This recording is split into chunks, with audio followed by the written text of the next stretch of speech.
हम अमन व शांति चाहते हैं और हमारा मैसेज है कि मस्जिद की तरफ से निगाहें हटा दो, मुल्क अमन में रहेगा। मंदिरों की तरफ से, चर्च की तरफ से, गुरुद्वारों की तरफ से निगाहें हटा लो, मुल्क अमन में रहेगा। और अमन होगा तो तरक्की होगी, फसाद होगा तो ये मुल्क तबाह होगा। हम बार बार ये पैगाम देते हैं, हमारे बड़े भी ये पैगाम देते हैं और तमाम मुल्क के अंदर हम ये मैसेज देना चाहते हैं कि अमन को कायम रखना है तो मस्जिद मंदिर की सियासत को बंद करना होगा।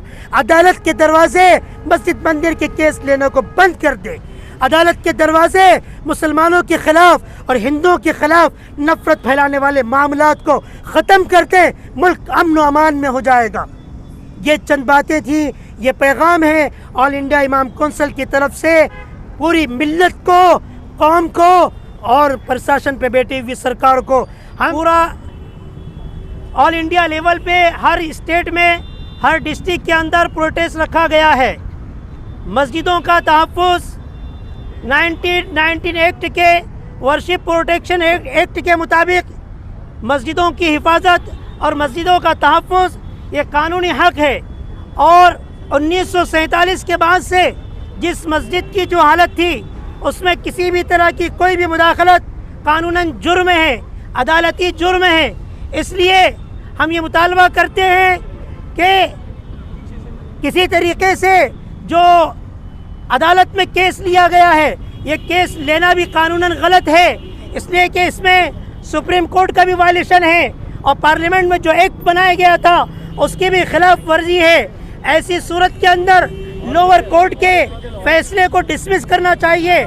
सुप्रीम कोर्ट से हम डिमांड करते हैं कि हमारी बात हम अदालत तक के और इसी तरीके से पार्लियामेंट तक के, गवर्नर तक और उसके ऊपर सदर जमहूरिया तक अपनी बात पैगाम पहुंचाना चाहते हैं कि एक बाबरी मस्जिद के बाद में इस मुल्क में किसी मस्जिद को दोबारा बाबरी मस्जिद बनने नहीं देंगे।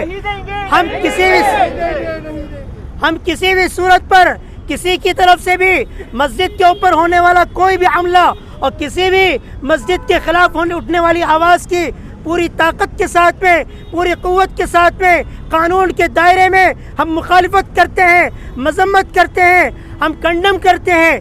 यूपी सरकार की जिम्मेदारी है कि फ़ौरन अदालत के ज़रिए से होने वाली कार्रवाई पर रोक लगाए। अगर उस पर रोक नहीं लगाती है और 1991 का जो एक्ट है उसकी मुखालिफत एक अदालत के ज़रिए से हो रही है, उस पर रोक नहीं लगाई जाती है, तो इसका मतलब ये है कि अदालत से भी खिलवाड़ हो रहा है, इस मुल्क में कानून से भी खिलवाड़ हो रहा है, मुसलमानों के वजूद के साथ खिलवाड़ हो रहा है। इसे किसी कीमत पर ऑल इंडिया इमाम कौंसिल बर्दाश्त नहीं करेगी। और ये सिर्फ ऑल इंडिया इमाम कौंसिल की आवाज़ नहीं है, ये तमाम मुसलमानों की आवाज़ है। मुस्लिम पर्सनल बोर्ड की तरफ से भी ये ऐलान किया गया है कि मस्जिद में किसी भी तरह की कोई मुदाखलत बर्दाश्त नहीं की जाएगी, ना ही वज़ू खाने का मामला होगा और ना ही कोई मामला मस्जिद की एक इंच जगह भी जो पहले से मस्जिद में शामिल थी किसी बुनियाद पर हम छोड़ने को तैयार नहीं है। कोर्ट का सर्वे, कोर्ट की रिपोर्ट सब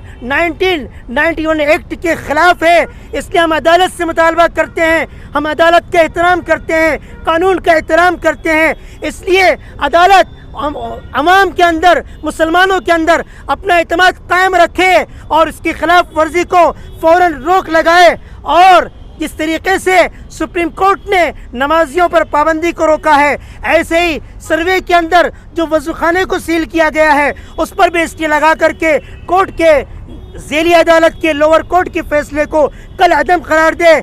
हम हरगिज़ बर्दाश्त नहीं करेंगे। आज काशी का मसला है, आज गयान वापी का मसला है, कल काशी मथुरा में और इसी तरीके से श्रीरंगापट्टनम मैसूर के अंदर एक मस्जिद की खिलाफ केस को अदालत में लिया गया है। ऐसे आए दिन हमारी तारीखी मसाजिद पर, हमारे हिस्टोरिकल पैलेसेस पर जो इस मुल्क के अंदर मुसलमानों की निशानी है, मुसलमानों की हुकूमत की निशानी है, मुसलमानों की अदालत की निशानी है, मुसलमानों के एक बेहतरीन हुक्मरानी की निशानी है, उसको मिटाने की कोशिश की जा रही है। मुसलमान इस मुल्क में 1000 साल से है और जब से है अब तक वो अमन व इंसाफ पर चलता रहा है। पूरी तारीख के अंदर मुसलमानों के दौरे हुकूमत में कोई मंदिर को मुनादिम नहीं किया गया, सब झूठी तारीखें बयान की जाती है। औरंगजेब रहमतुल्लाह अलैह के ज़माने में 300 मसाजिद को जागीरें दी जाती थी, 300 मसाजिद के अखराजात उठाए जाते थे।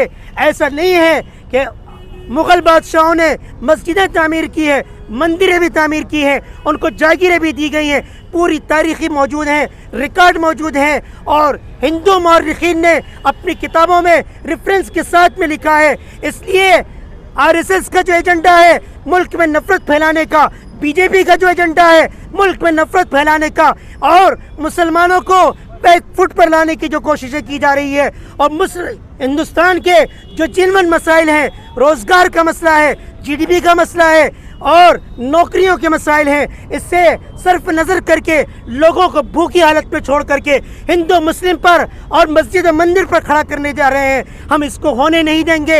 एक भी मस्जिद के अंदर, एक भी मस्जिद के खिलाफ कोई भी आवाज़ उठेगी, उसके खिलाफ पूरी ताकत से हम मैदान में आएंगे। और ऑल इंडिया इमाम कौंसिल ने इंतहाई शॉर्ट नोटिस के ऊपर पूरे मुल्क की गिर सतह पर, पूरे इंडिया लेवल पर हर जिले के अंदर आज प्रोटेस्ट रखा है। हम यहाँ पर अपने प्रोटेस्ट के ज़रिए से, मीडिया के ज़रिए, इसी तरीके से डिपार्टमेंट के और तमाम इदारों के ज़रिए से हम ये पैगाम पहुँचा देना चाहते हैं कि मस्जिद के मामले में मुल्क का मुसलमान मस्जिद के मामले को अपनी जान से ज़्यादा अजीज़ रखता है। अपनी गर्दनें हम कटा सकते हैं, अब किसी मस्जिद को हम शहीद होने नहीं देंगे।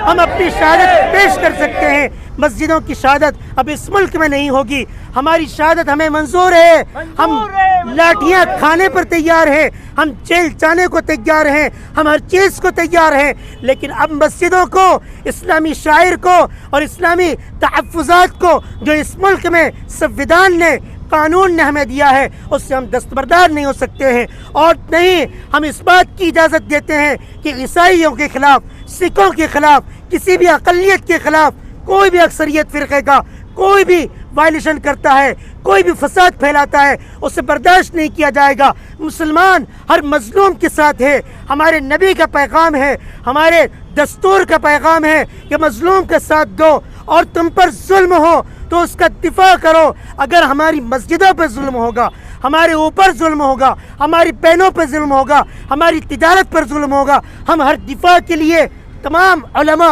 तमाम मजहबी रहनुमा और तमाम दीगर मज़ाहिब के लोगों को हम लेकर के मैदान में उतरेंगे। मज़ाहिब का तहफ़्फ़ुज़ होगा, इस्लाम का तहफ़्फ़ुज़ होगा और हर चीज़ का तहफ़्फ़ुज़ होगा। बीजेपी की ये सियासत कि मस्जिदों को गिराओ और हुकूमत करो, हिंदू मुस्लिम का माहौल पैदा करो और आरएसएस के एजेंडे को मुल्क में नाफिज करो, यह हम होने नहीं देंगे। चाहे उसके लिए हमें अपनी जान कुर्बान करनी पड़े, हम आखिरी सांस तक इसके लिए लड़ते रहेंगे। और आरएसएस का एजेंडा जो मुल्क को डुबा रहा है, मुल्क को हलाक कर रहा है, इंसानियत को इस मुल्क में दम तोड़ रही है, उसके मुकाबले में हम हमा वक्त तैयार खड़े रहेंगे। नारे तकबीर, नारे तकबीर, नारे तकबीर। ऑल इंडिया इमाम कौंसिल, ऑल इंडिया इमाम कौंसिल, कयान वापी मस्जिद, कयान वापी मस्जिद, बीजेपी, संघ परिवार, संघ परिवार। फिरका परस्ती नहीं चलेगी, फिरका परस्ती नहीं चलेगी। हम अमन और शांति चाहते हैं और हमारा मैसेज है कि मस्जिद की तरफ से निगाहें हटा दो, मुल्क अमन में रहेगा। मंदिरों की तरफ से, चर्च की तरफ से, गुरुद्वारों की तरफ से निगाहें हटा लो, मुल्क अमन में रहेगा। और अमन होगा तो तरक्की होगी, फसाद होगा तो ये मुल्क तबाह होगा।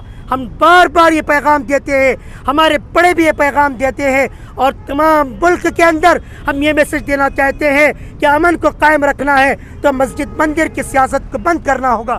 अदालत के दरवाजे मस्जिद मंदिर के केस लेने को बंद कर दे।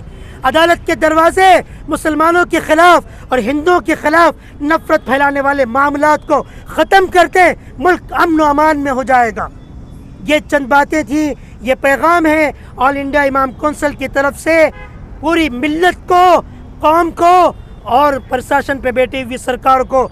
हम आखिर में यहाँ के प्रशासन को और यहाँ की हुकूमत को मुबारकबाद देते हैं कि जिस तरीके से यहाँ की हुकूमत तमाम लोगों को लेकर के चल रही है, इसी तरीके से अगर ये सरकार चलती रहे तो पूरे मुल्क के लिए महाराष्ट्र सरकार अमन व अमान के लिए और सारे मज़ाहिब वालों के तहफ़्फ़ुज़ात के लिए एक आइडियल और नमूना होगी। इसी पर मैं अपनी बात को ख़त्म करता हूँ। अस्सलामु अलैकुम।